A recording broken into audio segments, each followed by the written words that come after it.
सब कुछ आपका इस टाइम टेबल के अंदर आ जाता है, कुछ भी नहीं बचता। यानी कि जो किसी भी एग्जाम को क्रैक करने के लिए एक बेटर प्रिपरेशन होती है वो इस टाइम टेबल के अकॉर्डिंग आप कर सकते हो। नमस्कार दोस्तों, जय हिंद, दिस इज सोनू अहलावत। देखिए फ्रेंड्स, ये वाला वीडियो बनाने की मेरी कोई भी प्लानिंग नहीं थी। जब मैंने आपको सीएचएसएल एग्जाम के लिए स्ट्रेटजी वाला वीडियो प्रोवाइड किया, काफी सारे लोग की डिमांड आने लग गई कि भैया एक टाइम टेबल के ऊपर प्रॉपर वीडियो लेकर आइए। जितना भी हमारे पास सीएचएसएल एग्जाम के लिए टाइम है 2-3 महीना, उसके अंदर हम किस तरीके से प्रिपरेशन करें, टाइम को कैसे मैनेज करें, टाइम को प्रिपरेशन के अकॉर्डिंग कैसे डिवाइड करें ताकि हम ज्यादा से ज्यादा प्रोडक्टिव बन सके कम समय में। तो फ्रेंड्स, फिर मैंने भी प्रॉपर 3-4 दिन लगाए प्लानिंग करने में और एक ये जबरदस्त टाइम टेबल वीडियो आपके लिए लेकर आ चुका हूं सीएचएसएल एग्जाम के लिए। देखिए फ्रेंड्स, जितना भी टाइम आपके पास है, 2 महीना, 3 महीना या फिर उससे ज्यादा, अगर आप इस टाइम के अंदर इस टाइम टेबल के अकॉर्डिंग प्रिपरेशन करते हो तो डेफिनेटली आप अपने एग्जाम में काफी अच्छा स्कोर कर सकते हो। फ्रेंड्स, कंप्लीट टाइम टेबल मैंने बोर्ड के ऊपर मेंशन किया हुआ है। एक एक चीज आपको फुल एक्सप्लेनेशन के साथ डिटेल से समझाता चलूंगा, इसलिए थोड़ा ध्यान से देखिएगा। फ्रेंड्स, आपका सीएचएसएल का एग्जाम टोटल 4 सेक्शंस के अंदर डिवाइड किया होता है। आप सब लोग जानते हैं हर एक सेक्शन से 25 क्वेश्चन पूछे जाते हैं, यानी कि हर एक सेक्शन की अपनी एक अलग वैल्यू है, जिसमें से रीजनिंग थोड़ा इजी होता है और बाकी आपका जनरल अवेयरनेस, क्वांटिटेटिव एप्टीट्यूड और इंग्लिश लैंग्वेज के ऊपर आपको ज्यादा फोकस करना होता है। ये थोड़े कॉम्प्लिकेटेड सेक्शन हो जाते हैं और जनरल अवेयरनेस के अंदर एक छोटा सा कॉम्प्लिकेटेड सेक्शन होता है करंट अफेयर। तो जितने भी आपके सेक्शन है इस टाइम टेबल के अंदर मैंने सबको डाला हुआ है, यानी कि आप हर एक सेक्शन को अच्छे से प्रिपेयर कर पाओगे इस टाइम टेबल के अकॉर्डिंग। तो देखिए फ्रेंड्स, शुरू करते हैं। फ्रेंड्स, सबसे पहले मैंने यहां पर लिखा हुआ है प्रिपरेशन टाइम पीरियड। फ्रेंड्स, आपको डेली इस टाइम टेबल के अकॉर्डिंग मिनिमम 6 आवर तो प्रिपरेशन को देना ही पड़ेगा। अगर आप थोड़ा अच्छे हो प्रिपरेशन में, आपने पहले पढ़ा हुआ है, कॉम्पिटिटिव एग्जाम की प्रिपरेशन आपने की है, पढ़ा हुआ आपके जल्दी याद हो जाता है, तो अगर आप 4-5 घंटे प्रिपरेशन कर रहे हैं वो भी काफी है। लेकिन अगर आप इनिशियल लेवल पर हैं तो मिनिमम यार 6 घंटा तो आपको प्रिपरेशन को देना ही पड़ेगा कम से कम। अब ये 6 घंटे कैसे डिवाइड करने हैं, किस टाइम में कौन सा सब्जेक्ट को प्रिपेयर करना है, किस तरीके से प्रिपेयर करना है, वो मैं आपको डिटेल के साथ समझा ही रहा हूं। तो फ्रेंड, जो आपका कंप्लीट टाइम टेबल है ये आपका 3 पिलर के ऊपर खड़ा हुआ है, यानी कि आपको प्रिपरेशन किस किस तरीके से करनी है इस टाइम टेबल के अकॉर्डिंग। पहला है आपका सब्जेक्टिव, यानी कि सब्जेक्टिव तरीके से आपको पहले प्रिपरेशन करनी है। मतलब क्या है इसका? सब्जेक्टिव के आगे मैंने लिखा हुआ है बेसिक कॉन्सेप्ट। बेसिक कॉन्सेप्ट का मतलब सबसे पहले अगर आप कोई टॉपिक पढ़ रहे हो किसी सब्जेक्ट का, आप उसका बेसिक कॉन्सेप्ट क्लियर करने के लिए सब्जेक्टिव तरीके से, थ्योरेटिकल तरीके से, या फिर अगर आपको वो टॉपिक समझ नहीं आ रहा है आप उसका कोई लेक्चर वगैरह देख सकते हो, यानी कि आप उस टॉपिक का कॉन्सेप्ट क्लियर करोगे, बेस क्लियर करोगे। ये होता है हमारा सब्जेक्टिव पिलर। सेकंड है हमारा ऑब्जेक्टिव, यानी कि अगर आपने उस टॉपिक का कॉन्सेप्ट क्लियर कर लिया है, बेस क्लियर कर लिया है, फिर आप उस टॉपिक से रिलेटेड ज्यादा से ज्यादा ऑब्जेक्टिव क्वेश्चंस के ऊपर काम करोगे। ये मेक श्योर करने के लिए कहीं इस टॉपिक से रिलेटेड मेरा कोई क्वेश्चन छूट तो नहीं गया, कहीं कोई ऐसा क्वेश्चन तो नहीं बन रहा है इस टॉपिक से रिलेटेड कि मैं उस एग्जाम में मिस कर दूं, वो मुझसे सोल्व ना हो। ठीक है। थर्ड पिलर है मेरा मॉक। इस टाइम टेबल का थर्ड पिलर है, आपको इस टाइम टेबल के अंदर ही मॉक पेपर्स के ऊपर काम करना है। कितने मॉक पेपर के ऊपर काम करना है और कब कब करना है, किस टाइम के अंदर करना है, वो मैं आपको बताऊंगा। देखिए, सब्जेक्टिव आप पढ़ोगे बेसिक कॉन्सेप्ट क्लियर करने के लिए, ऑब्जेक्टिव आप पढ़ोगे फॉर बेटर प्रैक्टिस, और मॉक पेपर आप सोल्व करोगे फॉर एडवांस प्रैक्टिस, यानी कि एग्जाम के लिए 100% प्रिपेयर होने के लिए। अब ये करना कैसे है, कब सब्जेक्टिव पढ़ना है, कब ऑब्जेक्टिव पढ़ना है, कब मॉक आपको सोल्व करना है, ये डिटेल से समझते हैं। तो फ्रेंड्स, जो हमारा ये टाइम टेबल है मैंने आपके लिए लेकर आया हूं इस स्पेशल एग्जाम के लिए, इसको मैंने नाम दिया है 7 डेज मेथड, यानी कि 7 दिन का ये एक मेथड है। क्या मेथड है समझते हैं।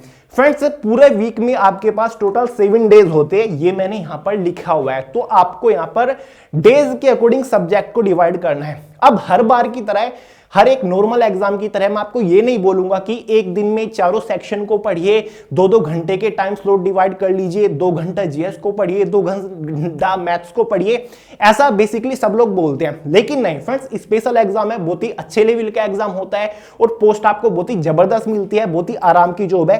तो इसमें सिलेक्शन लेने के लिए आपको थोड़ा अलग सा एक टाइम टेबल बनाना पड़ेगा, वो है हमारा 7 डे मेथड। अब क्या होगा इसमें, अब सबसे पहले फ्रेंड्स आप डे फर्स्ट ले लीजिए। ठीक है, आप प्रिपरेशन करना स्टार्ट कर रहे हो, यानी कि आपने ये टाइम टेबल इनिशिएट कर दिया है। डे फर्स्ट में आप कोई सा भी सेक्शन ले सकते हो, मैथमेटिक्स, रीजनिंग, वो आपके ऊपर डिपेंड करता है। फिर भी चौथे पांचवें दिन घूम के तो वही सेक्शन आना है। मैंने एग्जांपल के तौर पर जनरल अवेयरनेस ले लिया, यानी कि आपने प्रिपरेशन करना शुरू की, जनरल अवेयरनेस उठा लिया है। अब यहां पर एक चीज नोट करने वाली है, ये मैंने लिखा हुआ है नोट करके। इसका मतलब ये है कि जब भी आप प्रिपरेशन करना शुरू करो CHSL एग्जाम के लिए, या फिर आपने कर दिया है, तो ये मेक श्योर कर लीजिएगा कि आप प्रिपरेशन करना शुरू कर रहे हो तो आप कॉम्प्लिकेटेड टॉपिक से करो। मान लीजिए कि आप जीएस की प्रिपरेशन कर रहे हो, तो सबसे पहले सारे कॉम्प्लिकेटेड टॉपिक, यानी कि जो टॉपिक आपको टफ लगते हैं, जिन टॉपिक को आप हमेशा इग्नोर करते हुए आए हो और जिन टॉपिक से रिलेटेड आप क्वेश्चन सोल्व नहीं कर पाते, जो टॉपिक आपको टफ लगते हैं, पहले उन टॉपिक को कवर करो। ऐसा नहीं है कि आपने पहले किसी और कॉम्पिटिटिव एग्जाम के लिए तैयारी की थी और जो आपने ऑलरेडी पढ़ रखा है आप उसी पे रट्टा मारे जा रहे हो। नहीं फ्रेंड्स, जो इजी है उसको बाद में पहले टफ वाले को कवर करते हैं, क्योंकि इजी तो आप कर ही लोगे, पहले माइंड से बर्डन कम करते हैं। तो जितने भी टफ टॉपिक है एज अ चैलेंज के तौर पर उन्हें ले लीजिए, जीएस के सभी टफ टॉपिक निकाल लीजिए अगर आपने पहला जीएस सब्जेक्ट चूज किया है। तो फ्रेंड्स ये देखिए, ये है हमारा मेथड, यानी कि आप प्रिपरेशन कैसे करोगे एक दिन में। ठीक है, तो हमारा डे फर्स्ट स्टार्ट होता है, कोई भी दिन हो सकता है, मंडे हो सकता है, ट्यूसडे हो सकता है, जब से आप टाइम टेबल को अपनाना शुरू करो। तो एक दिन है, पहले एक दिन में आपके पास कितना टाइम है, मैंने आपको शुरू में बताया था 6 आवर आपको प्रिपरेशन करनी है मिनिमम एक दिन में। तो एक दिन आपने उठाया, 6 घंटे आपके पास है, आपने मान लीजिए जनरल अवेयरनेस सेक्शन को ही ले लिया कि आज मुझे ये कवर करना है कुछ पार्ट। तो 6 घंटे को 2 टाइम स्लॉट में डिवाइड कर लीजिए, एक ये मैंने किया 3 आवर का टाइम स्लॉट, एक ये मैंने किया 3 आवर का टाइम स्लॉट। ठीक है, पहला जो 3 आवर का टाइम स्लॉट रहेगा उसको आप पहले ही रखिए, यानी कि मॉर्निंग में हो सकता है, वो आपका दोपहर में हो सकता है, आपके अकॉर्डिंग, यानी कि वो पहले होना चाहिए। ठीक है, अब इस टाइम स्लॉट में आपको क्या करना है, मान लीजिए कि आपने जनरल अवेयरनेस उठाया था, उसके अंदर आप हिस्ट्री पढ़ना चाहते हो, तो आपने डिसाइड किया कि मैं हिस्ट्री पढ़ूंगा, इन 3 घंटे के अंदर कितना मैं कवर कर सकता हूं, आपने डिसाइड किया। अब मैंने आपको बताया था इन पहले 3 आवर में आपको करना क्या है, जो भी आपने टॉपिक उठाया है उसको आप सब्जेक्टिव तरीके से पढ़ो। यहां पर देखिए मैंने आपको बताया था ना, फॉर बेसिक कॉन्सेप्ट क्लियर करने के लिए उसको सब्जेक्टिव तरीके से आपको पढ़ना है, मतलब थ्योरेटिकल तरीके से उस टॉपिक का आपको बेस मजबूत बनाना है, कॉन्सेप्ट क्लियर करना है आपको। आप सब्जेक्टिव थ्योरेटिकल पढ़ सकते हैं, बुक से एक्सप्लेनेशन पढ़ सकते हैं, अगर टॉपिक कॉम्प्लिकेटेड है तो आप यूट्यूब के ऊपर उस टॉपिक से रिलेटेड लेक्चर वगैरह देख सकते हैं या फिर किसी से समझ सकते हैं, यानी कि आपको वो टॉपिक क्लियर करना है पूरी तरीके से इन 3 घंटों में। ठीक है, अब एक चीज यहां पर समझने वाली है, काफी सारे लोग क्या तरीके से प्रिपरेशन करते हैं, मान लीजिए कि जीएस पढ़ रहे हैं तो उसके अंदर हिस्ट्री पढ़ने को उन्होंने तय किया, तो एक तरफा हिस्ट्री पढ़ने लग जाते हैं, उसमें 6-7 दिन लग जाते हैं और ऑब्जेक्टिव क्वेश्चन सोल्व करें या फिर ना करें कोई फर्क नहीं पड़ता। आपको ऐसा नहीं करना फ्रेंड्स। हिस्ट्री अगर आप प्रिपरेशन कर रहे हो हिस्ट्री की, तो उसका एक छोटा सा पोर्शन उठाओ कि मैं प्राचीन भारत का इतिहास प्रिपरेशन करूंगा, मेरे पास 3 घंटे हैं, इन 3 घंटों में प्राचीन भारत का तो जो इतिहास है छोटा सा पोर्शन होता है, सबसे पहला इसको कवर करूंगा, इसका कॉन्सेप्ट क्लियर करूंगा। तो इस तरीके से करिए, छोटा पार्ट उठाइए, कॉम्प्लिकेटेड टॉपिक उठाइए पहले, ना कि एक तरफा पढ़ने लग जाओ। तो आपने अपना कॉन्सेप्ट क्लियर कर लिया पहले 3 घंटों में। अब आपके पास दूसरा टाइम स्लॉट बचता है, 6 घंटे में से 3 घंटे गए, आपके पास दूसरा टाइम स्लॉट बचता है 3 घंटे का। इसको आप नाइट वगैरह में रख सकते हैं, 7 बजे से या फिर 8 बजे से रख सकते हैं, 8, 9, 10 के आसपास आप इसे रख सकते हैं। इसमें आपको क्या करना है, मैंने लिखा हुआ है टॉपिक वाइज आपको ऑब्जेक्टिव सोल्व करने हैं। कौन से ऑब्जेक्टिव सोल्व करने हैं, जो कि आपने पहले वाले टाइम स्लॉट में टॉपिक का कॉन्सेप्ट क्लियर किया था, उससे related topic wise question solve करिए। मान लीजिए कि आपने प्राचीन भारत का इतिहास पढ़ा था, यहां पर आपने थ्योरेटिकल पढ़ा था, लेक्चर वगैरह देखे थे, लेकिन शाम वाली शिफ्ट में आपको, शाम वाले टाइम स्लॉट में उसी टॉपिक से रिलेटेड आपको ज्यादा से ज्यादा ऑब्जेक्टिव क्वेश्चन मारने हैं। जितना हो सके एमसीक्यू क्वेश्चंस के ऊपर काम करिए, कोई ऐसी बुक परचेज कर लीजिए या फिर कोई भी जहां से आपको ज्यादा से ज्यादा मॉक क्वेश्चन मिल सके, तो उनके ऊपर क्वेश्चंस के ऊपर काम करिए, ताकि आपकी एक ऐसी प्रैक्टिस हो सके कि मैंने दिन में ये वाला टॉपिक क्लियर किया था, कॉन्सेप्ट, इस टॉपिक से रिलेटेड जितने टाइप के क्वेश्चन बन सकते हैं मैं सबको सोल्व कर दूंगा। तो ये काम आपको शाम वाली शिफ्ट में करने हैं, बाद वाले 3 घंटे में। कोशिश करिएगा एक दिन में केवल एक सब्जेक्ट को पूरा डेडिकेटेडली पूरा दिन एक ही सब्जेक्ट को दे दीजिए, मैथ्स को दे दीजिए, जनरल अवेयरनेस को पूरे 6-7 घंटे एक सब्जेक्ट को दीजिए, फिर देखिए क्या जबरदस्त प्रोडक्टिविटी निकल के आती है। मैंने आपको एक बार जिम स्ट्रेटजी बताई थी, उसमें भी यही होता है ना कि अगर एक दिन बंदा बाइसेप्स मार रहा है तो अगले दिन चेस्ट मारेगा, उसके अगले दिन शोल्डर मारेगा, उसके अगले दिन लेग या फिर बैक मारेगा, फिर चौथे पांचवें दिन फिर बाइसेप्स मारता है। तो आपको उसी स्ट्रेटजी के अकॉर्डिंग चलना है कि फुल डेडिकेटेडली आप एक ही सब्जेक्ट को दो। आई होप आप इसको यहां पर समझ गए होंगे। तो फ्रेंड्स यहां पर आपका एक दिन खत्म होता है, 6 घंटे आपने डेडिकेटेडली एक सब्जेक्ट को दिया, आपने सब्जेक्टिव भी पढ़ा, कॉन्सेप्ट भी क्लियर किया, साथ ही आपने 3 घंटा ऑब्जेक्टिव क्वेश्चन भी उसके सोल्व किए। अब बारी आती है आपकी नेक्स्ट डे की।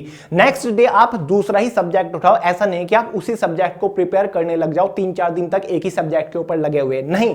नेक्स्ट डे आप फुल डेडिकेटेडली आपको दूसरे सब्जेक्ट को देना है। आपका कुछ भी हो सकता है, मैथ्स हो सकता है, इंग्लिश हो सकता है, रीजनिंग हो सकता है, वो आपके ऊपर डिपेंड करता है। मान लीजिए कि आपने मैथ्स लिया, उसको भी ऐसे ही आपको करना है। 6 घंटे आपके पास है, 3-3 घंटे का टाइम स्लॉट किया। पहले आपने मैथ्स का कोई भी टॉपिक अगर उठाया, मान लीजिए कि प्रॉफिट एंड लॉस उठा रहे हो, तो पहले प्रॉफिट एंड लॉस से एग्जांपल सोल्व करके देखिए। अगर कॉम्प्लिकेटेड टॉपिक है तो उससे रिलेटेड लेक्चर आप देख सकते हैं, किसी से समझ सकते हैं, क्लासेस ले सकते हैं। तो पहले आपको टॉपिक से रिलेटेड फॉर्मूलाज वगैरह पढ़ के बेस क्लियर करना कि प्रॉफिट एंड लॉस ये होता है। फिर बाद के 3 घंटे में आपको उस टॉपिक से रिलेटेड अच्छे से ऑब्जेक्टिव क्वेश्चन जितना हो सके प्रॉफिट एंड लॉस से ज्यादा बाद के 3 घंटे में क्वेश्चन पे क्वेश्चन आपको सोल्व करनी है ऑब्जेक्टिव। तो ऐसे ही आपका 6 घंटा एक दूसरा दिन खत्म होता है। फिर आपको तीसरा दिन लेना है, फिर आपका इंग्लिश आ गया। यहां पर भी आपको ऐसा ही करना है, 6 घंटे आपके पास होंगे। पहले आपने इंग्लिश का कोई भी टॉपिक उठाया, मान लीजिए कि आप एक्टिव एंड पैसिव वॉइस उठा रहे हैं, तो उससे रिलेटेड पहले थ्योरेटिकल पढ़िए, लेक्चर वगैरह देखिए, कॉन्सेप्ट क्लियर करिए। फिर बाद के 3 घंटे जितना भी हो सके एक्टिव पैसिव वॉइस से अपना objective question, MCQ question solve करिए। फिर आपका 4th डे आता है, उसमें आपको रीजनिंग उठानी है। फिर आपको सेम करना है, 6 घंटे आपके पास होंगे, 3 घंटे आपने कॉन्सेप्ट क्लियर करने को दिया, लेक्चर वगैरह देके। फिर बाद के 3 घंटे जितना भी हो सके उससे रिलेटेड ऑब्जेक्टिव पे ऑब्जेक्टिव क्वेश्चन सोल्व करें।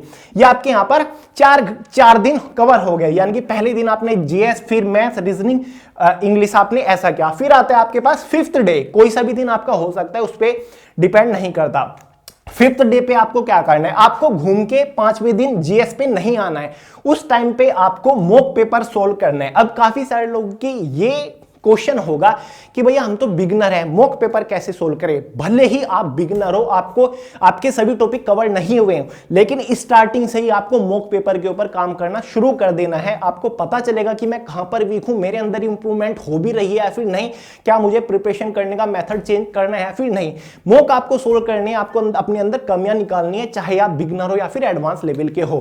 तो फ्रेंड्स 5वें दिन आपको मॉक पेपर के ऊपर काम करना है और कम से कम आपको डेली 3 डेली नहीं, उस दिन 3 मॉक पेपर अटेम्प्ट करने हैं। 1 घंटा टाइम ड्यूरेशन होती है। मोबाइल के अंदर टाइमर लगा लीजिए, 1 घंटा सोल्व करें 100 क्वेश्चन, फिर उसको 1 घंटा सोल्व करने में लगा दिया।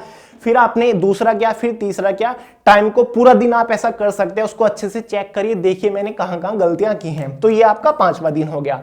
मॉक पेपर एक दिन आपने फुल डेडिकेटेड पूरा दिन 6 के 6 या फिर 7 के 7 घंटा जितने भी आप प्रिपरेशन करते हो, आपने मॉक पेपर सोल्व किया। उस दिन किसी भी सब्जेक्ट के ऊपर काम नहीं किया। मॉक पेपर सोल्व करने के बाद जब आपने उसे चेक किया, जो कमियां आपको अपने अंदर नजर आई है उनको लिख लिया। फिर जब जोन से सब्जेक्ट में कमियां नजर आई है, जिस दिन उस सब्जेक्ट की बारी होगी उसी दिन उस सब्जेक्ट को क्योर करने की कोशिश करिए कि मैंने मॉक सोल्व किया था, ये कमियां निकल के आई थी। नेक्स्ट है 6th दिन की बारी आती है, 6th डे की, कि 6वें दिन हमें क्या करना है। उस दिन फ्रेंड्स बारी आती है करंट अफेयर की। करंट अफेयर अब तक आपने प्रिपेयर नहीं किया। जनरल अवेयरनेस में आपको हिस्ट्री, ज्योग्राफी, पॉलिटी, साथ ही इकोनॉमी, साथ ही जनरल साइंस पढ़ लेनी है, जैसे कि पहले दिन मैंने आपको बताई। लेकिन करंट अफेयर नहीं पढ़ना। करंट अफेयर को केवल हफ्ते में 1 दिन दिए, और वो भी पूरा दिन नहीं, मुश्किल से 1.5-2 घंटा आप किसी भी हफ्ते में 1 दिन करंट अफेयर को दे दीजिए, आपका काम हो जाएगा। मुझे पता है एग्जाम में 8 से 9 क्वेश्चन आएंगे, लेकिन आपका काम हो जाएगा। तो 6ठा दिन आपको करंट अफेयर के ऊपर देना है। मुश्किल से आपको 2 घंटे, चलो 2 घंटे दे दीजिए करंट अफेयर को। हो सके तो इस तरीके से टाइम मैनेज करिए कि जो आपका करंट अफेयर वाला दिन आए वो घूम के संडे ही आए, क्योंकि संडे में हमारे चैनल के ऊपर दी करंट अफेयर शो चलता है। और अगर आप संडे में 20-25 मिनट का एपिसोड होता है उसको देख रहे हो, और उसके बाद प्रीवियस भी वीडियोस देख रहे हो, या फिर और कहीं से टॉपिक वाइज पढ़ रहे हो, जो स्टडी मटेरियल हमने दिया उसके ऊपर प्रिपरेशन कर रहे हो, तो 2 घंटा आपका लग जाता है। तो संडे में आप करंट अफेयर वाला वीडियो हमारा देख सकते हैं, या फिर कहीं से भी पढ़ सकते हैं, वो आपके ऊपर डिपेंड करता है। तो मुश्किल से 2 घंटा दीजिए। ऐसा नहीं कि आप 6 के 6 घंटे बाकी दिन की तरह दे रहे हो, नहीं। करंट अफेयर के ऊपर केवल हफ्ते में 1 दिन, वो भी 2 घंटा मैक्सिमम, ठीक है। साथ ही अब 4 घंटे आपके पास बचे हैं, क्योंकि 6 घंटा आप डेली प्रिपरेशन कर रहे थे, 2 घंटा आपने करंट अफेयर में निकाल दिए, 4 घंटा है, क्या करें। साथ ही आपको प्रीवियस ईयर क्वेश्चन पेपर के ऊपर भी इसी दिन काम करना है, करंट अफेयर वाले दिन ही। एसएससी सीएचएसएल के 2019 वाला जो एग्जाम हुआ था, इंटरनेट से प्रीवियस ईयर क्वेश्चन पेपर निकाल लीजिए और एक क्वेश्चन पेपर को एनालाइज करिए, देखिए, सोल्व करने की कोशिश करिए, आपका रेफरेंस बहुत ही जबरदस्त क्लियर होगा। ठीक है फ्रेंड्स, ये काम आपको करना है करंट अफेयर वाले दिन ही। 2 घंटे आप कर लोगे, चलिए वैसे तो 1 घंटे में ही हो जाना चाहिए, क्योंकि 60 मिनट ही आपको मिलती है, आपको 1 घंटे में एनालाइज करना चाहिए, लेकिन फिर भी 2 घंटे आप इसके ऊपर निकाल लीजिए। ठीक है, किया। फिर आपके पास 4 घंटे निकल गए, यहां पर आपके पास 2 आवर और बचता है। अब इस दिन, अब 2 आवर में क्या करें, जो आपका रिवीजन है, आपको इन 2 घंटे में करंट अफेयर और previous year question paper solve करने वाला जो दिन है, उसी दिन आपको रिवीजन करना है। जिस भी सेक्शन का आपको वीक लगे, चारों ही सेक्शन को एक बार रिवीजन कर दीजिए। जो आपने पहले दिन जीएस पढ़ा उसको रिवाइज मारिए, जो आपने मैथ्स पढ़ा उसको रिवाइज मारिए, इंग्लिश पढ़ा रिवाइज मारिए, रीजनिंग पढ़ा उसको रिवाइज मारिए। ठीक है, इस दिन 2 घंटे आपको मुश्किल से लगेंगे रिवीजन में, तो आपको रिवीजन करना है। तो फ्रेंड्स, हमारे टोटल 6 डे कवर होते हैं, बारी आती है 7वें दिन की, हफ्ते का 7वां दिन। अब खेलने कूदने के लिए चाहिए क्या आपको?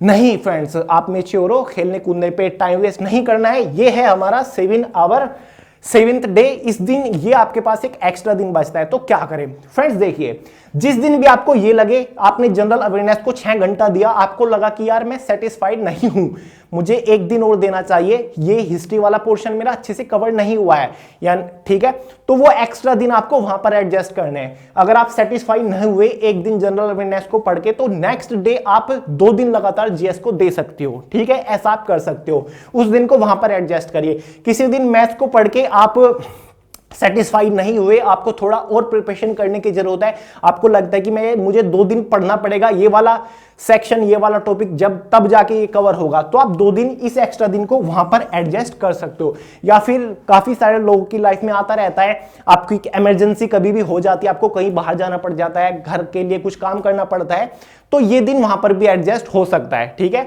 आपको डेडिकेटेडली दिन बांध के नहीं रखने की, मंडे को मैं ये करूंगा, ट्यूसडे को मैथ्स पढ़ूंगा, या फिर इस दिन इंग्लिश पढ़ूंगा, रीजनिंग में वेडनेसडे को पढ़ूंगा, ऐसे नहीं। डेडिकेटेडली नहीं देने, दिन डिवाइड रखे कि आज मैंने ये पढ़ा तो इसके बाद क्या होना चाहिए, मैथ्स के बाद इंग्लिश आना चाहिए, इंग्लिश के बाद रीजनिंग आना चाहिए, इंग्लिश की रीजनिंग के बाद जीएस आना चाहिए, उसके बाद फिर मॉक टेस्ट का टाइम है, उसके बाद फिर करंट अफेयर और रिवीजन और साथ ही प्रीवियस ईयर का टाइम है।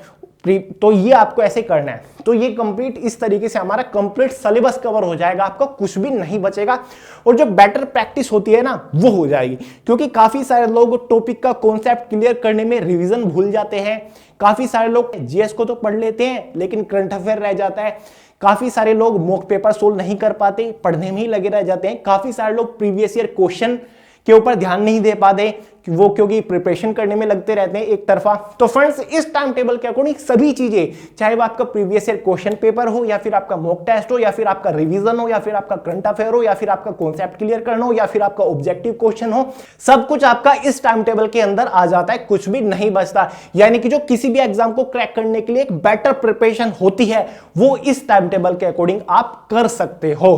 तो फ्रेंड्स, इसके बारे में सोचिएगा, आप इसका अगर स्क्रीनशॉट लेना चाहो तो आप इसका स्क्रीनशॉट ले सकते हो, मैं थोड़ा साइड में हो गया हूं, आप अच्छे से इसको समझ सकते हो कि मैंने क्या क्या बताया, और अगर नहीं समझ आ रहा है तो दोबारा से वीडियो को देख सकते हो। तो बहुत ही मेहनत की है यार इस टाइम टेबल के ऊपर मैंने बनाने में, खुद का एक्सपीरियंस थोड़ा शेयर किया, ऐसी बात नहीं कि ऐसे ही आपके लिए बना दिया, 2-3 दिन लग गए चीजों को as a government job aspirant खुद को रख के मैंने देखा है, क्योंकि मैंने भी प्रिपरेशन की है, तब ये मैं आपके लिए लेकर आया हूं। बहुत ज्यादा प्रोडक्टिव टाइम टेबल आपके लिए रहने वाला है। तो फ्रेंड्स, ये था वीडियो, पसंद आया हो यार लाइक करिएगा, अपने दोस्तों के साथ शेयर करिएगा जो लोग एसएससी सीएचएसएल एग्जाम की तैयारी कर रहे हैं। इंस्टाग्राम के ऊपर आपने डाउट वगैरह पूछ सकते हैं, सोनू अहलावत के नाम से मिल जाऊंगा। मिलते हैं अगली वीडियो में बहुत जल्द, तब तक के लिए जय हिंद।